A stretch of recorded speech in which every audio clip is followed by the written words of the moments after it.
이 시간 함께 보실 말씀은 스가랴 11장 15절에서 17절까지를 보겠습니다. 스가랴 11장 15절에서 17절까지를 보겠습니다.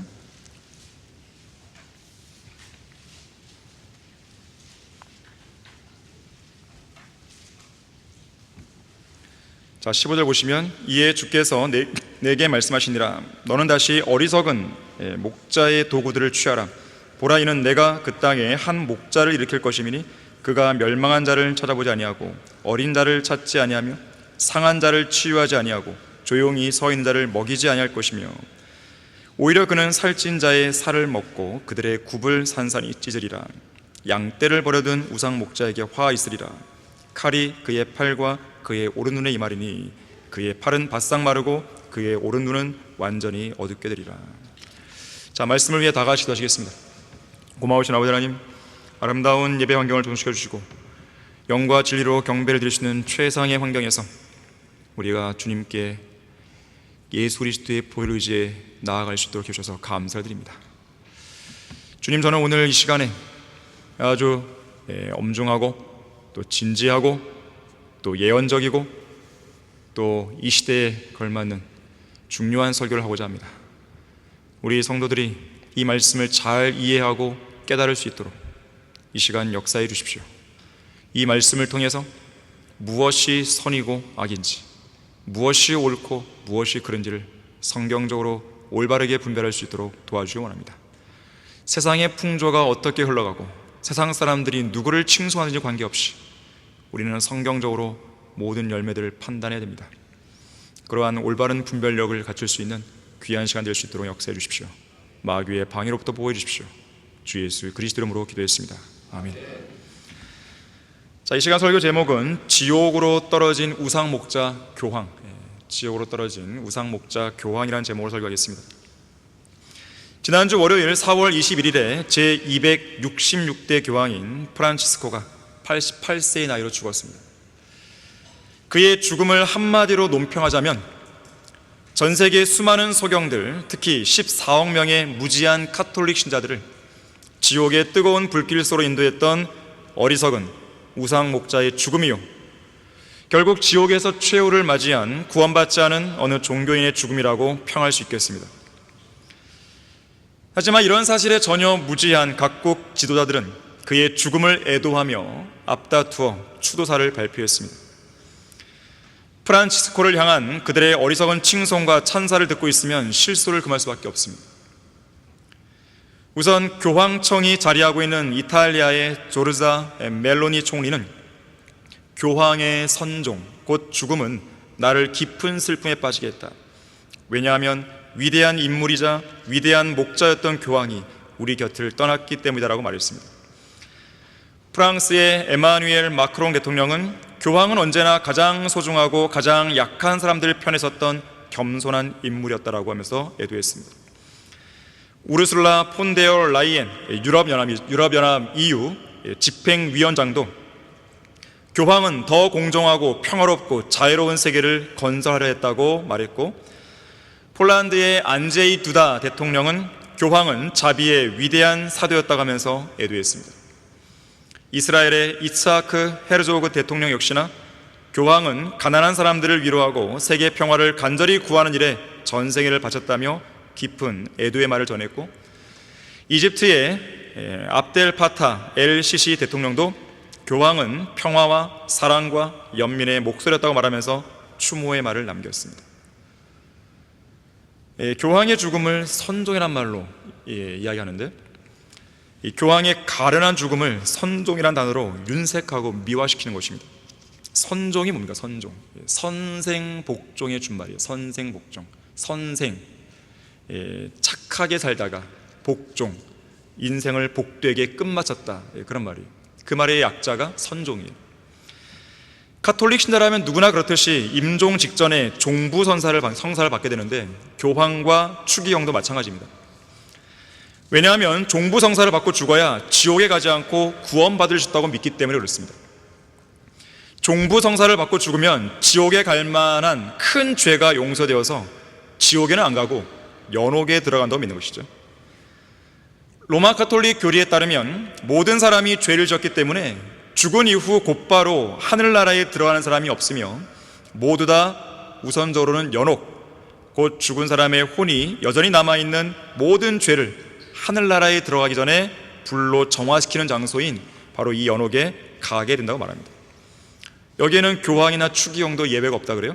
그래서 전 세계 주요 성당들은 작금에 죽은 프란치스코 교황이 어서 빨리 연옥에서 빠져나와 하늘나라로 들어갈 수 있도록 하기 위한 미사를 드립니다. 이러한 미사를 가리켜서 위령미사라고 해요. 위령미사. 또 그렇게 될 수 있도록 드리는 기도를 가리켜서 위령기도라고 합니다. 이들은 위령기도를 하나님께 드리는 것보다는 하늘의 여왕인 마리아나 사로들, 수많은 죽은 성인들에게 기도합니다. 그러면서 연불 외우듯이 계속 중얼거리죠. 예를 들면 이런 식의 기도예요. 성 요셉이여 프란치스코를 도우소서. 교황 프란치스코에게 하늘나라 낙원의 문을 열어주소서. 이런 식의 기도 아닌 기도를 드리는 것입니다. 사실 연옥은 지옥이나 다름없습니다. 6, 7세기경 교황 그레고리 1세가 연옥이라는 가증한 거짓 교리를 확립시켰는데요, 이 그레고리 1세 교황의 말에 따르면 지옥은 상층 지옥과 하층 지옥이 따르죠. 하층 지옥, 밑에 있는 하층 지옥은 한 번 들어가면 절대로 빠져나올 수 없는 지옥이고, 상층 지옥은 진정한 참회와 회개 속에서 모든 죄를 불로 다 정화시키고 나면 나올 수 있는 장소라고 합니다. 이곳이 바로 연옥이라는 것이죠. 특히 이 연옥에서 구출되기 위해서는 자기의 노력만으로는 안 됩니다. 살아있는 사람들, 지상에 살아있는 사람들의 끊임없는 위령기도와 위령미사, 특히 교회에다 갖다 바치는 헌금, 곧 돈이 있어야 됩니다. 그래서 중세 암흑시대의 교황들은 가톨릭 신도들의 죽은 부모, 죽은 형제들, 죽은 친척들을 한시라도 빨리 연옥에서 구출한다는 명목으로 사람들에게 돈을 받고 면죄부를 판 거죠. 하지만 성경 어디에도 연옥이나 상층 지옥, 하층 지옥, 선종, 면죄부 이런 이야기는 나오지도 않습니다. 로마 가톨릭이 가르치는 연옥은 사실상 지옥과 똑같아요. 자, 그래서 프란치스코 교황이 연옥에 갔다는 것은 결국 지옥에 갔다는 의미와 별반 다르지 않습니다. 더욱이 중요한 점은 한 번 지옥에 들어간 죄인들의 혼은 위령 미사든 위령 기도든 억만금을 지불하든 면죄부를 사든 그 어떤 것으로도 이곳 지옥에서 빠져나올 수 없습니다. 이탈리아 로마에 가게 되면 교황이 죽게 되면 이런 벽보가 붙는다 그래요. 교황님이 어서 빨리 연옥에서 나와 하늘나라로 갈 수 있도록 기도해 주십시오. 다시 말해서 그들 스스로도 입증하고 있는 바 프란치스코는 구원받지 못한 채 지옥으로 떨어진 것이죠. 역대 교황들 266명 중에서 예수 그리스도를 믿고 구원받은 교황은 단 한 명도 없습니다. 그래서 오늘 본문 17절에서는 양떼를 버려둔 우상 목자에게 화 있으리라고 경고합니다. 여기서 우상 목자는 두 가지로 여러분들이 이해하시면 됩니다. 우선 예언적으로나 교리적으로 본다면 환란 시대에 세상 전면에 등장할 적그리스도를 가리킵니다. 그리고 예표적으로 본다면 지난 1500년간의 교회사에서 줄곧 그리스도의 대리자로 자처해왔던 교황을 가리켜요. 자, 교황은 언제나 그랬듯이 사람들로 하여금 자신을 하나님처럼 경배하도록 요구해왔습니다. 바로 그런 우상 목자에게 화 있으리라고 경고하는 것이죠. 우상 목자에게 화 있으리라. 첫 번째로 교황은 거짓 목자이자 우상 목자입니다. 어리석고 무지한 사람들이 칭송하듯이 교황은 위대한 목자가 아닙니다. 무슨 위대한 목자예요? 참 목자도 아니고 선한 목자도 아니고 양들의 큰 목자도 아닙니다. 누가 감히 예수 그리스도께 붙여지는 그 호칭을 교황에게 갖다 붙인단 말이에요? 교황은 목자 중에 목자인 진정한 목자장 예수 그리스도를 흉내내는 거짓 목자에 불과합니다. 양들의 큰 목자요 혼들의 목자이자 한 양떼의 한 목자, 그리고 참된 선한 목자로 불리시는 예수 그리스도, 예수 그리스도를 모방하는 우상 목자인 것입니다. 왜냐하면 선한 목자는 양들을 위하여 자기 생명을 내어놓지만 우상 목자는 본문 17절대로 양떼를 버려둔 목자이기 때문에 그렇습니다. 사실 교황은 목자가 아니라 삭군이죠, 삭군. 요한복음 10장 12절에서는 삭군은 목자가 아니요 양들도 자기 양들이 아니므로 이리가 오는 것을 보면 양들을 버려두고 도망치느니라. 그리하여 이리가 양들을 채가고 흩어지게 하느니라고 말씀합니다. 교황은 도망치는 거예요. 교황이 도망치는 것은 그가 삭군이기 때문이고 양에 대해서는 관심이 전혀 없기 때문에 그렇습니다. 마치 전 세계 사람들에게 관심이 있는 것처럼 보이죠. 그렇게 행세하죠. 하지만 교황은 정작 지옥으로 떨어지고 있는 혼들에 대해 관심이 없습니다. 어떤 전쟁 난민들이나 고아들이나 불쌍한 사람들이나 특히 우리나라 와서는 세월호의 참사를 겪은 그 유가족들, 딱 그들에게 연민을 보입니다. 하지만 정작 그러한 사람들이 지옥에 가는 것에 대한 관심이 없는 거죠. 그러한 자가 무슨 양떼에 대해 관심이 있겠습니까? 그는 복음이 무엇인지도 모릅니다. 복음을 전하지도 않습니다. 복음은 복된 소식인데 그러한 복된 소식을 세상 죄인들에게 전파하지 않는 거예요. 오히려 세상 죄인들에게 전파하는 것을 금지합니다. 자, 무슨 말인가 하면 10여 년 전에 프란치스코 교황이 아르헨티나의 모 주간지와의 인터뷰에서 행복해지기 위한 10가지 계명, 10가지 지침, 행복 10계명을 다음과 같이 발표한 적이 있어요. 첫 번째, 자신의 인생을 살고 다른 사람의 인생도 존중하라. 둘째, 다른 사람의 말에 귀를 기울여라. 셋째, 마음의 평온을 유지하라. 넷째, 소비주의에 빠지지 말라. 다섯째, 주말은 가족을 위해 보내라. 여섯째, 다른 사람을 험담하지 말라. 일곱째, 다른 사람을 개종하려 들지 말라. 여덟째, 전쟁을 지향하고 평화를 추구하라. 아홉째, 젊은이들을 위한 자리를 마련하라. 열째, 환경 보존에 힘쓰라. 이것이 뭐 영적인 저자가 할 말이에요? 아니, 예수를 믿고 구원 받으라 해야죠. 성경대로 믿는 사람이 되라 해야죠. 예수 그리스도의 재림을 기다려라 해야 되죠.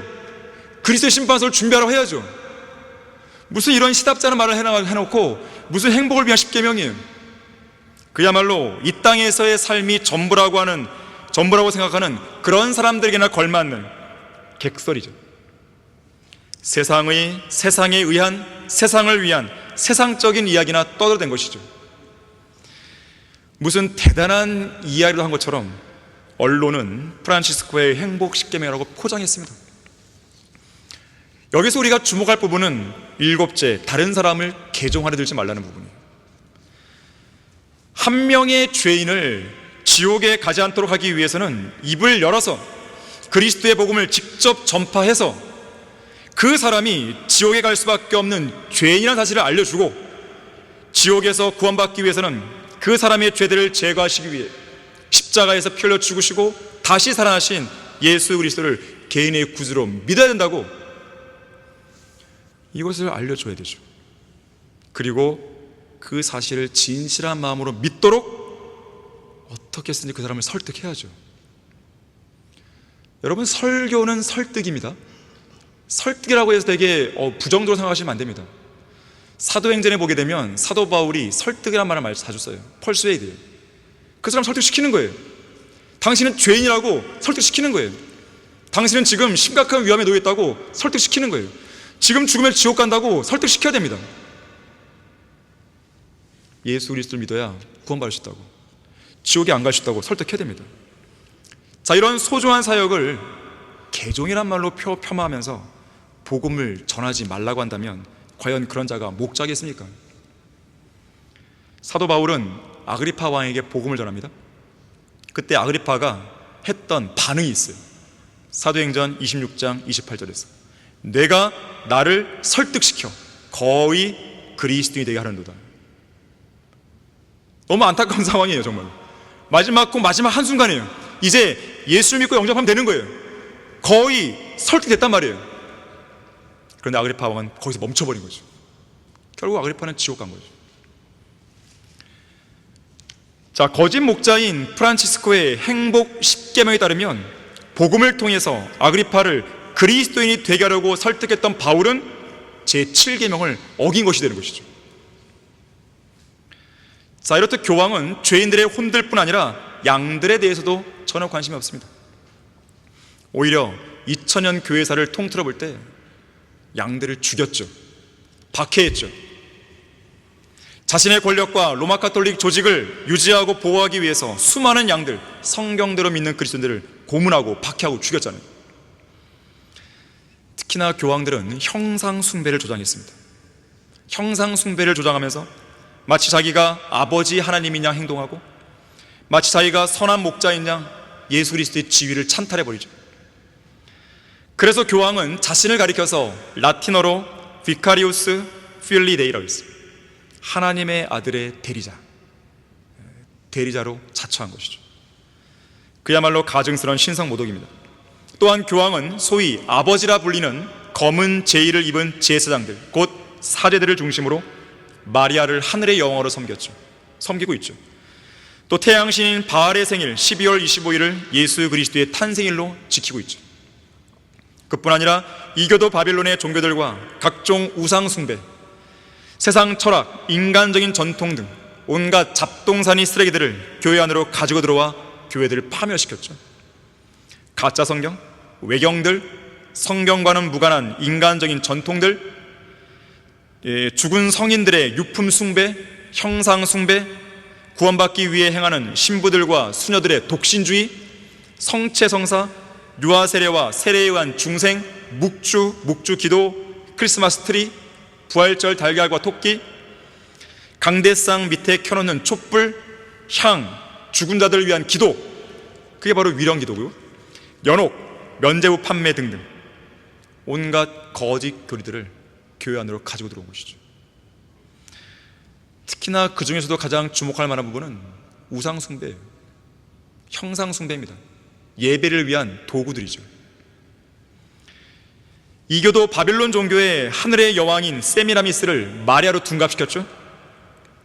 그에 따라서 이교도들의 여신 숭배 사상과 접목된 마리아 형상이 로마 가톨릭의 형상 숭배 한가운데 자리를 잡게 되죠. 그래서 프란치스코 마찬가지지만 교황들은 이 마리아상 그 발을 딱 붙잡고 기도하잖아요. 이러한 형상 숭배 중심에 프란치스코 교황이 있었습니다. 교황은 형상 숭배를 조장하는 거짓 목자, 우상 목자였던 것이죠. 우상 목자에게 화 있으리라. 두 번째로 교황은 적그리스도의 대리자입니다. 교황을 신봉하는 자들은 교황이 그리스도의 대리자라고 믿고 있어요. 이 제2차 바티칸 공회 성명서에 따르면 그 누구도 최고 통치자인 교황의 인도가 없이는 예수 그리스도의 양우리 안으로 들어갈 수 없다고 쓰여 있습니다. 로마의 통치자는 그리스도의 대리자이고 지상에서 그리스도를 대표하기 때문에 사람들은 교황과 연합해야만 구원을 얻을 수 있다고 되어 있어요. 하지만 성경대로 믿는 그리스도인의 최종 권위인 성경에 따르면 하나님께서는 이곳 지상에서 교황을 그리스도의 대리자로 두신 적이 없어요. 교황과 연합해야 구원받는 말씀을 하신 적도 없습니다. 교황은 한낱 인간이고 죄인에 불과하죠. 결국 예수 그리스도 믿지 않았기 때문에 지옥 간 거예요. 행위구원을 이야기하고 형상 숭배를 하고 우상을 숭배했기 때문에 지옥 간 것이죠. 더욱이 교황이란 용어 자체는요, 성경 전체에서 단 한 번도 안 나옵니다. 그거에 대한 암시도 없어요. 오히려 이 용어는 바빌론의 태양신을 숭배하는 이교도 제사장들의 우두머리를 지칭하는 말이에요. 파테르 파트루, 모든 아버지들의 아버지, 사제들, 신부들의 아버지 아니에요? 그 아버지들의 아버지죠. 최고의 아버지죠. 파테르 파트루, 라틴어입니다. 그래서 사람들은 교황을 파파라 불러요. 파파 혹은 포프. 실제로 교황은 자신을 가리켜서 거룩한 아버지라고 부르게 하죠. 하지만 이것은 마태복음 23장 9절에서 예수님이 강력하게 금지하신 사항입니다. 땅에 있는 사람을 너희 아버지라 부르지 말라. 이는 너희 아버지는 한 분, 곧 하늘에 계신 분이시기 때문이라고 했어요. 자, 교황은 절대로 그리스도의 대자가 될 수 없습니다. 많은 이유들이 있지만 세 가지 이유만 제시하면 이렇습니다. 우선 첫 번째로 예수님과 닮은 데가 하나도 없어요. 역대 교황들의 모습을 보면 성직 매매, 직분을 매매하는 거예요. 돈을 사랑하는 자들이에요. 간음, 음행, 살인, 성경대로 있는 사람들 많이 죽였죠. 사치, 방탕, 위선, 비리, 도덕적인 부패, 거짓교리 등등. 자, 어떤 걸 보더라도 교황은 그리스도의 대리자는커녕 하나님의 신실한 청지기로도 불릴 수가 없어요. 무슨 프란치스코가 개혁을 추진했다, 로마 가톨릭의 부패를 청산하게 했다 하지만 결국 아무것도 해놓은 게 없어요. 사실은 얼마 안 남기고 죽었다고 하지만 그것이 어쨌다는 거예요. 그것이 그 사람을 높여줍니까? 그러면 그 사람의 전파한 거짓 교리로 수많은 사람들이 지옥 간 건 어떻게 할 거예요? 청빈한 삶을 살았으니까 인정해 달라고요? 누가 그런 말을 합니까? 두 번째로, 부활 이후에 하늘로 올라가셔야 하는 예수 그리스도께서는 이 땅에서 자신을 대신할 대리자로 교황이 아니라 성령 하나님을 보내주겠다고 약속하신 거죠. 자, 요한복음 14장 16절 17절 보겠습니다. 요한복음 14장 16절 17절 보시면, 또 내가 아버지께 기도하겠고 그분께서 또 다른 위로자를 너희에게 주시리니 그가 너희와 함께 영원히 거하시리라. 진리의 영인 그를 세상은 영접할 수 없으니 이는 세상이 그를 보지도 못하며 또한 알지 못하기 때문이라. 그러나 너희는 그를 아나니 이는 그가 너희와 함께 거하시며 또 너희 안에 계실 것입니다. 특히 요한복음 15장 26절에 보니까, 그러나 내가 아버지께로부터 너희에게 보낼 위로자 곧 아버지께로부터 나오시는 진리의 영이 오시면 그가 나에 관하여 증거하시라 했어요. 정말로 교황이 그리스도의 대리자라고 한다면 예수 그리스도에 관해서, 다시 말해 그리스도의 복음에 대해 증거해야 되는 것이죠. 하지만 그는 세상 죄인들에게 복음을 전해 본 적이 없습니다. 지옥의 불길과 하나님의 진노의 심판에 대해 경고해 본 적이 없습니다. 비성경적인 미사나 위령 기도를 드릴 뿐 복음과는 전혀 무관한 사람인 것이죠. 어떻게 그런 자가 그리스도의 대리자가 될 수 있겠습니까? 세 번째 이유는요, 예수 그리스도께서는 니콜라파의 행위와 교리를 미워하시죠. 어떤 성직자 계급이 일반 평신도를 지배하는 이 체제를 미워하십니다. 하지만 교황은 최고의 통치자로서 교회들과 소위 평신도들 위해 군림하고 있잖아요. 하지만 성경은 교회의 머리가 예수 그리스도라고 말하죠. 교회 안에 어떤 목사들도 양들을 지배하면 안 된다고 경고하시죠. 한편 교황은 교회들 위에 군림하는 것만으로는 성에 차지 않았는지 전 세계 위에 군림하고 있죠. 실제로 바티칸 시국, 이 바티칸은 하나의 도시면서 하나의 국가입니다. 시국. 바티칸 시국의 수장인 교황은 자국의 군대가 없으면서도 국제연합, 유엔의 배후에서 전 세계 나라들의 군대를 움직일 수 있습니다. 이탈리아의 저술가 아브로 마나타는 자신의 저서 20세기 바티칸 제국주의에서 이렇게 말해요. 육군, 해군, 수소폭탄이 없어도 바티칸은 최고의 병력을 보유한 나라들보다 더 많은 권력을 갖고 있다. 교황의 통치는 미국이나 러시아, 중국 정부와 동일한 중요성을 띠고 있으며 오히려 영토나 영적인 영향력 면에서 이들 강대국보다 훨씬 더 많은 영토를 확보하고 있다 그랬습니다. 그래서 전에 요한 바오로 2세가 3세인가요? 이 23세가 어떤 나라를 방문하면 땅에다가 입을 맞추잖아요. 이 땅은 내 땅이요 한단 말이에요. 요한계시록 17장에서 큰 창녀로 묘사되는 로마 가톨릭의 실상을 보게 되면 교황은 땅의 왕들을 다스리는 큰 도성, 즉 바티칸 시티의 수장입니다. 큰 도성인 로마 가톨릭은 금잔으로 상징되죠. 특히 성도들의 피와 예수의 순교들의 피에 취해 있습니다. 반카톨릭 교회사인 참대 신약 교회사는 정치적이고 종교적인 권력에 심취한 교황들이 소위 하나님의 이름으로 자행한 고문과 박해를 적나라하게 보여줍니다. 바로 이것은 성도들의 피와 예수의 순교자들의 피에 취해 있다는 성경의 증언과 정확히 일치하죠. 이 도성의 상징적인 색깔은 자주색과 주홍색이에요. 그래서 이번에 장례식장 그 관 속에 싸늘한 시신으로 누워있던 프란치스코는 머리에 주교관을 쓰고 로사리오 묵주를 손에 들고 붉은색 제의를 입고 있었죠. 또한 이 도성은 상업적이고 매우 부유한 집단입니다. 교황은 이러한 엄청난 경제력으로 막대한 영향력을 행사하고 있는 것이죠.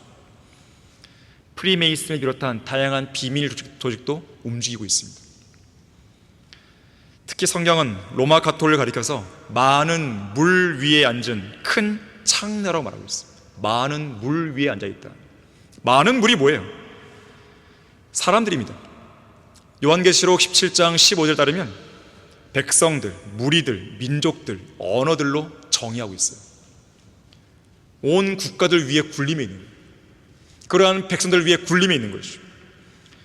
이번 교황의 장례식을 보니까 전 세계에서 20만 명이 참석했습니다.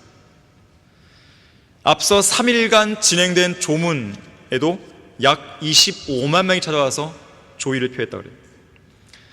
또한 미국의 트럼프 대통령과 프랑스의 마크롱 대통령 등 국가 원수 50여 명과 세계 170개국 사절단이 참석해서 주요 외교 행사를 방불케 했습니다.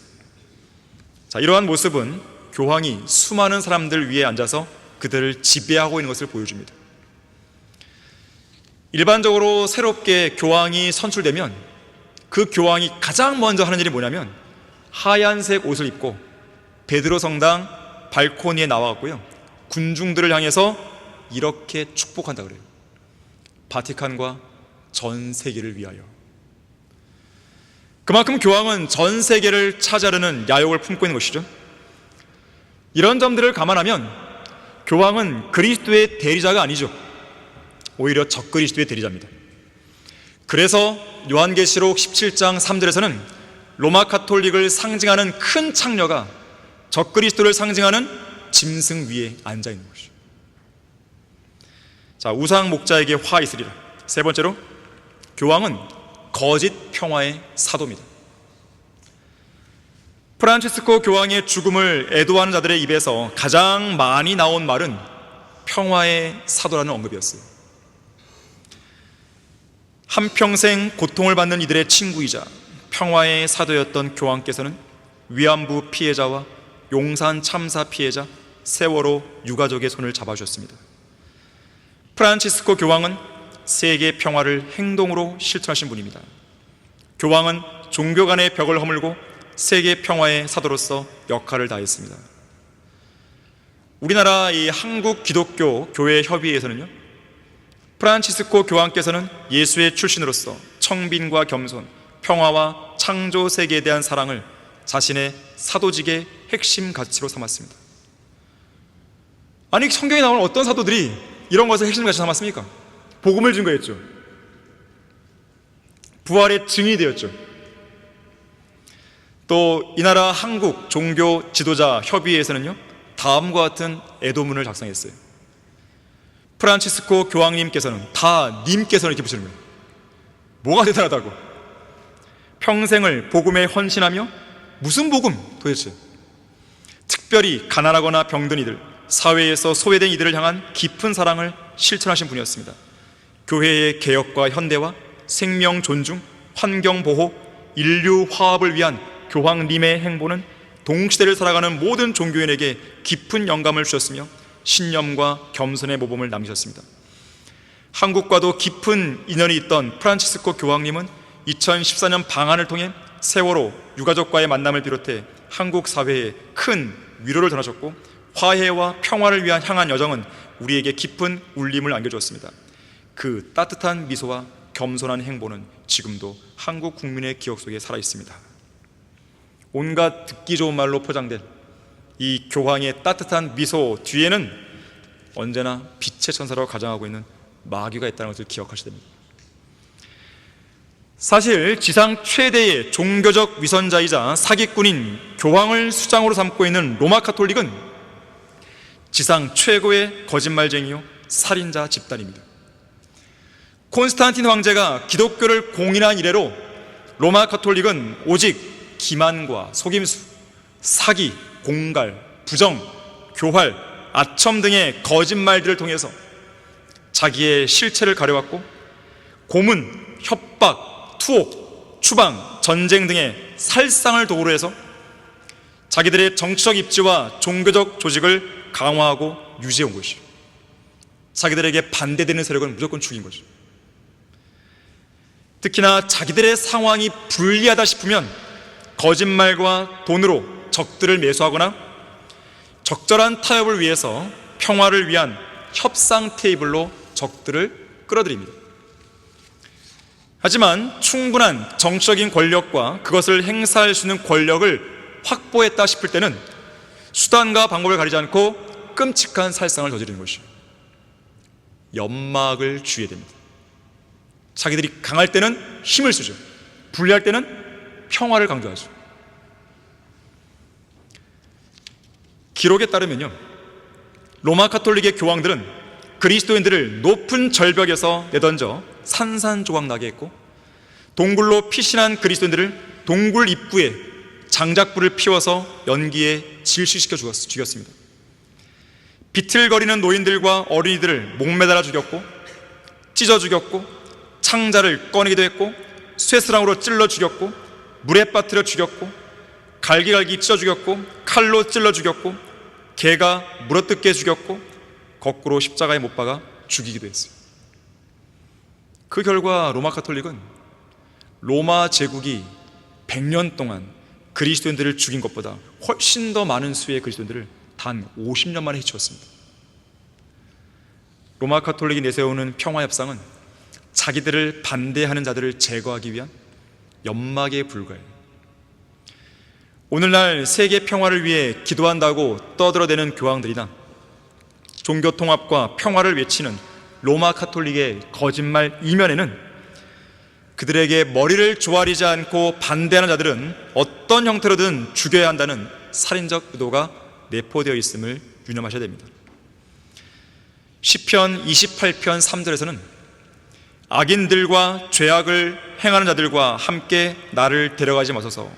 그들이 자기 이웃들에게 화평을 말하나 그들의 마음속에는 해악이 있나이다.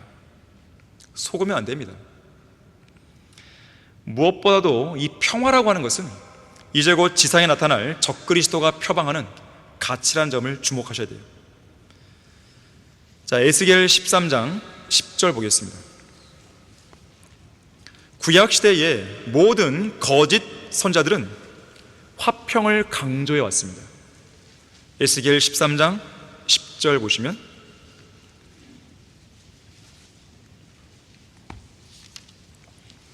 그들이 내 백성을 현혹하였으므로 말하기를 화평이라 하였으나 화평은 없어도다. 누군가가 담을 쌓으니 보라, 다른 사람들이 잘 이겨지지 않은 회반죽을 바르는도다. 16절도 보십시오. 즉 그들은 예루살렘에 관하여 예언한 이스라엘의 선자들이며 거짓 선자죠. 이스라엘 위하여 화평의 환상을 본다고 하나 실은 화평이 없도다. 주 하나님이 말하노라.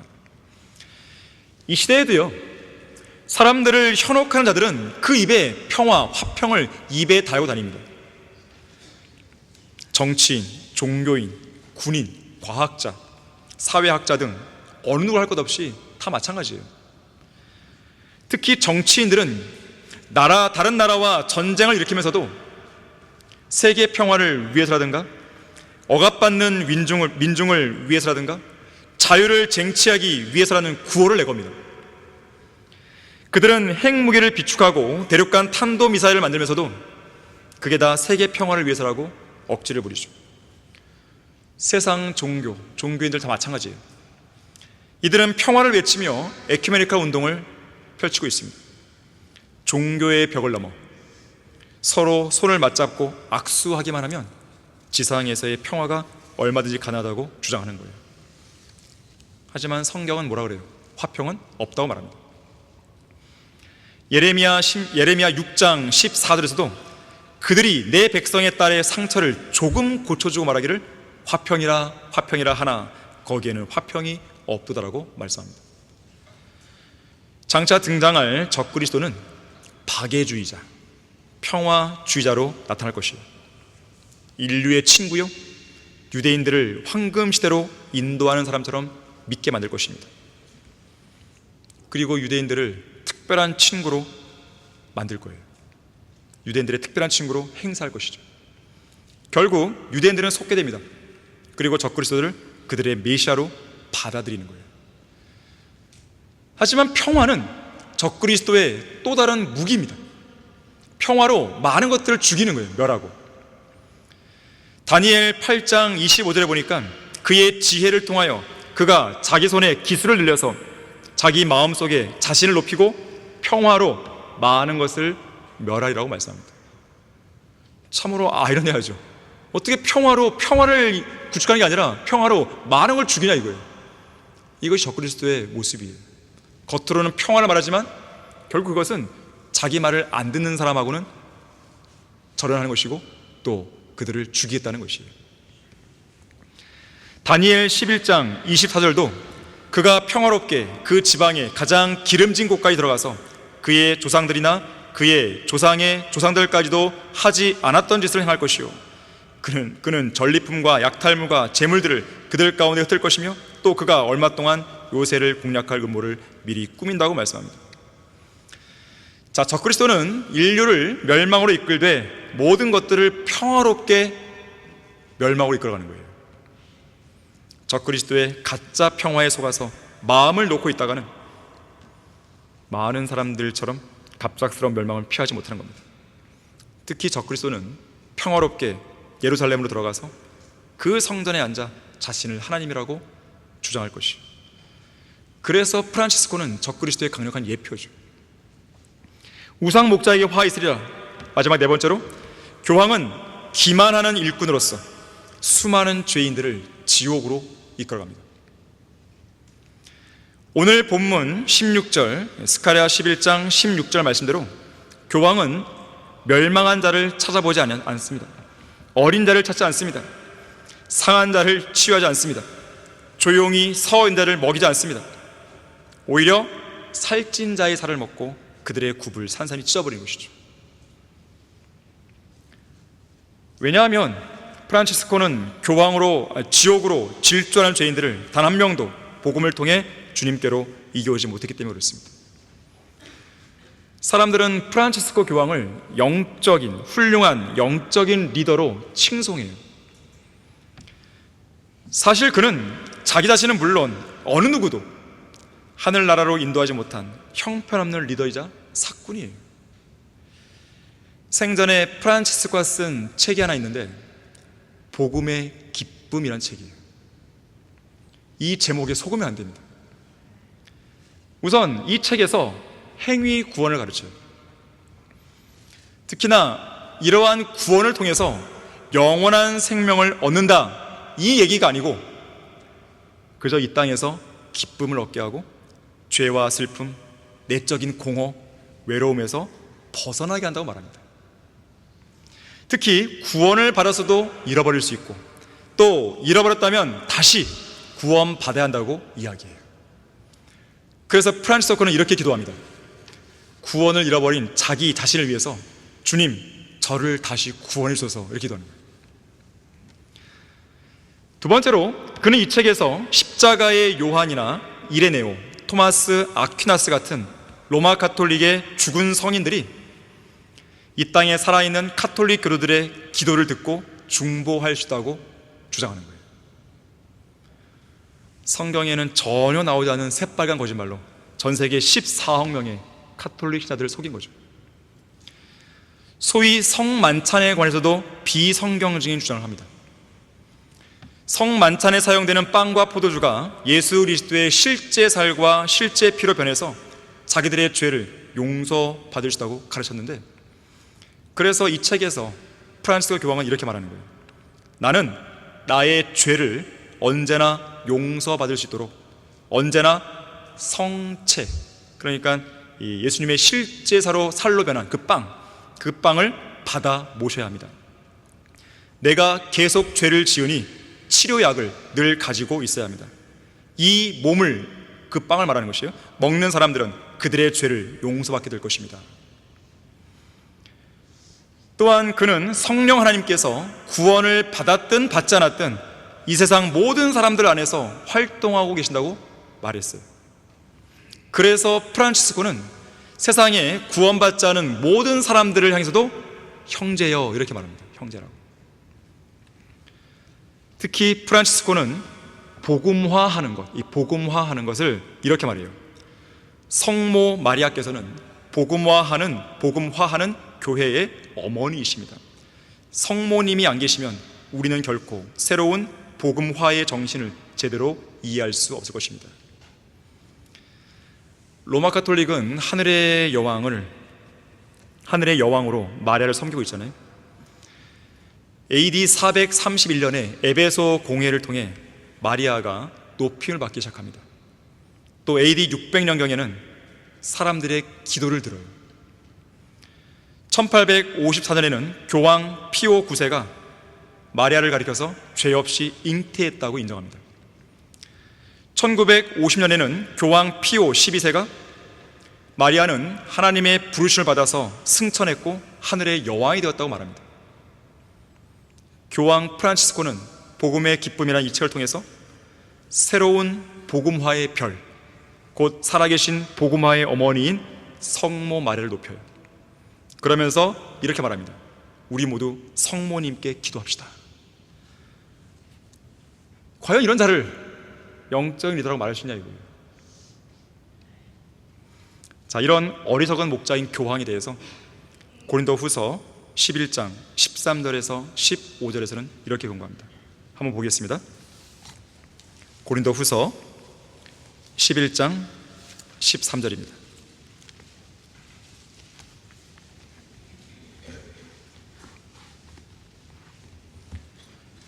그러한 자들은 거짓 사도들이요 기만하는 일꾼들이요 자신들을 그리스도의 사도들로 가장하는 자들이라. 이것은 놀랄 일이 아니니 이는 사탄도 자신을 빛의 천사로 가장하기 때문이라. 그러므로 사탄의 종들이 의의 종으로 가장한다 하더라도 큰 일이 아니니라. 그들의 종말은 그들의 행위대로 될 것이니라.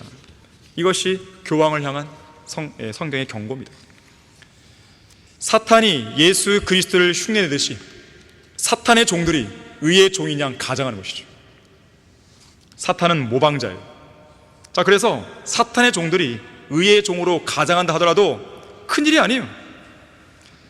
놀랄 일도 아닙니다. 우리는 늘 보아온 것이에요. 교황뿐만이겠습니까? 이 나라 8만 개의 교회들 안에는 가짜 목사들이 득실 걸린 것이죠. 그 중에는 구원받지 않은 목사들도 태반이에요. 제대로 된 구원 간증을 하지도 못합니다. 자기가 언제 어떻게 성경대로 구원받았는지 말도 못하는 것이죠. 자, 그런 자들의 종말은 성경에서 경고한 대로 이루어지는 것이에요. 베드로후서 2장 3절에서는 그들은 탐욕을 품고 지어낸 말로 너희에게서 이득을 취하리니 돈을 취하는 것이죠. 헌금을 걷는 것이죠.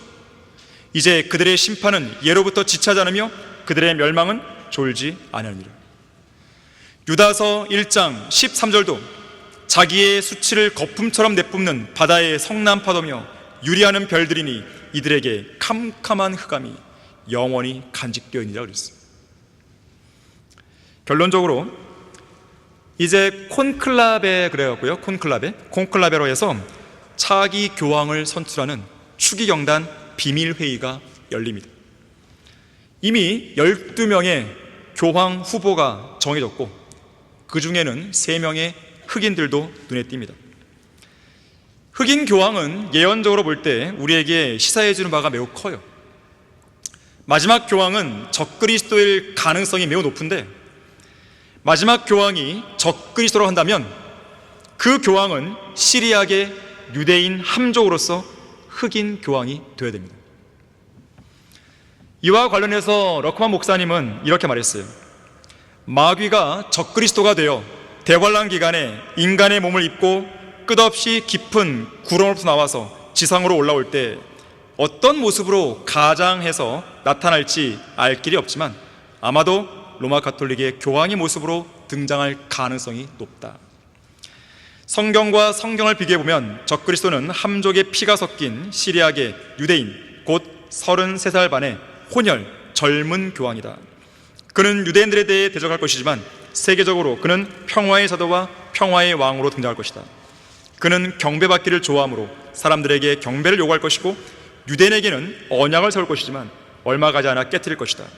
그는 검은색의 긴 제의를 입을 것이고 사람들로 하여금 고해 성사를 하게 할 것이며 또 아버지로 불릴 것이다. 그리고 환난 중반에 그는 머리에 치명적인 상처를 입고 죽었다가 다시 살아날 것이다. 젊은 교황, 예수 그리스도를 흉내내기 때문에 33살 반의 젊은 교황이 등장할 것입니다. 이번에 후보에 보게 되면 젊은 사람 없었어요. 다 70세, 80세의 언저리예요. 그러면 적그리스도가 등장할 시점은 한참 멀리인가 보다. 여러분, 사람의 생명이 그렇게 오래 가든가요? 갑자기 죽을 수 있는 것이죠 뭐. 그건 모르는 일이죠. 그런데 이 젊은 교황에 대해서요, 카톨릭이 몇 년 전인가요? 영화를 하나 만들었어요. 제목이 젊은 교황.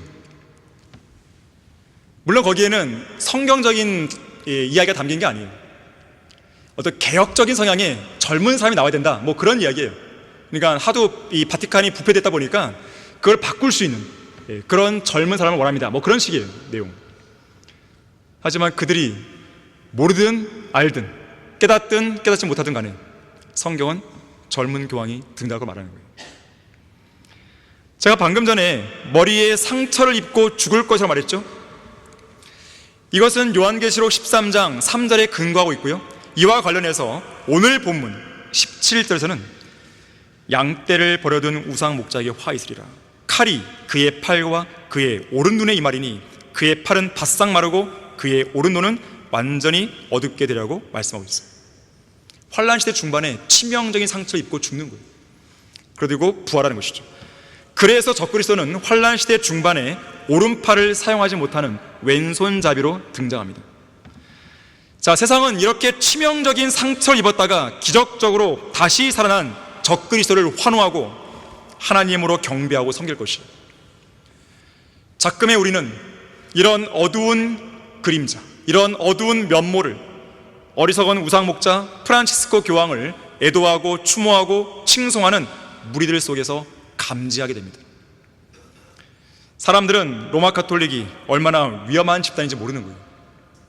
그런 무지 속에서 전 세계 사람들 대부분은 정신없이 살다가 휴거를 놓치고 대환란으로 들어가서 적그리스도를 만날 것입니다. 적그리스도는 예수 그리스도를 흉내내는 또 하나의 그리스도예요. 그는 모든 성경 변개의 저자이며 성경 변개자의 아비입니다. 미혹의 영은 온 세상 사람들을 속여서 사탄의 휘하에 집어넣을 것이고, 그리고 그런 가운데 적그리스도의 길을 예비하고 있습니다. 이러한 적그리스도의 길은 철학과 과학과 기독교계를 중심으로 매우 효과적으로 마련되고 있어요. 과학자들, 철학자들, 교황들, 추기경들, 주교들, 신부들, 수도사들, 수녀들, 목사들, 신학자들, 독재자들, 공산주의자들, 무신론자들, 실용주의자들, 실존주의자들, 자연주의자들, 현실주의자들, 이상주의자들, 인문주의자들 등 이들로 구성된 잡다한 죄인들의 무리는 동일한 지휘관인 적그리스도를 향해 충성을 다하고 있는 것이죠. 이들은 모두 다 성경의 권위 위에 다른 권위를 둡니다. 교회의 전통이나 학자들의 해석 등의 권위를 두는 것이죠. 겉으로는 가장 거룩해 보이고 진리를 가장 사랑하는 사람들 같아 보이지만 사실 이들은 불의 가운데서 적그리스도의 길을 하나씩 하나씩 예비해 나가고 있을 뿐이에요. 특히 로마 가톨릭이 그 선두에 서 있고 배교한 교회들이 그 뒤를 따르고 있습니다. 여러분은 그리스도의 복음을 믿고 구원받았습니까? 그렇다면 적그리스도를 만날 확률은 제로예요. 그렇지 않다면 여러분이 적그리스도를 만날 확률은 100%입니다. 반드시 그 자를 대면할 것이에요. 또한 반드시 적그리스도의 편에 서서 그를 지지할 것이고 반드시 짐승의 표를 오른손이나 이마에 받게 될 것입니다. 하지만 성경은 누구든지 그 짐승과 그의 형상에게 경배하고 그의 표를 자기 이마나 손에 받는다면 불과 유황으로 고통을 받으리니 밤낮 쉼을 얻지 못한다고 계시록 14장에서 말씀하고 있습니다. 기회는 지금뿐이에요. 생명의 호흡이 살아있는 이 순간 예수 그리스도를 구주로 믿고 구원받아야 됩니다. 그리고 교회의 휴거에 동참해야 되는 것이죠. 결코 어리석은 우상 목자에게 속지 말아야 됩니다. 속는 사람만 엄청난 손해를 입게 된다는 것, 이것을 유념하시길 바라겠습니다. 자, 기도하겠습니다. 고마우신 아버지 하나님, 작금에 우리는 마귀의 세력이 또 어떻게 강력하게 준동하고 있고 또 어떻게 사람들을, 세상을 강력하게 미혹하고 있는지 교황의 죽음을 통해 엿보고 있습니다. 교황은 우상 목자입니다. 교황은 적그리스도의 예표가 되는 존재일 뿐입니다. 그가 어떠한 형태로 사람을 속이고 자신을 포장하고 감춘다 하더라도 우상 목자에 불과합니다. 우리 성경대로 믿는 그리스도인은 올바르게 본된 성경과 올바르게 배울 수 있는 진리의 지식이 있기 때문에 우리는 그런 자들의 속임수에 속지 않습니다. 미혹되지도 않습니다. 다만 우리는 우리의 할 일을 지속할 뿐입니다. 주님께서 오실 날이 얼마 남지 않았다는 이 사실을 우리가 인지하고 그에 대한 경각심을 가지고 우리에게 맡겨진 일들을 신실하게 하나씩 하나씩 수행해 나갈 뿐입니다. 이 자리에 앉아있는 성도들 중에서 단 한 명도 영적 분별력이 없는 그런 성도가 없도록 해주십시오. 올바른 분별력을 모두 다 갖춤으로써 이 마지막 시대에 무엇을 행하며 살지, 또 어떻게 해야 주님을 기쁘시게 되는지 이것을 유념하며 살 수 있도록 도와주십시오. 주 예수 그리스도 이름으로 기도했습니다. 아멘.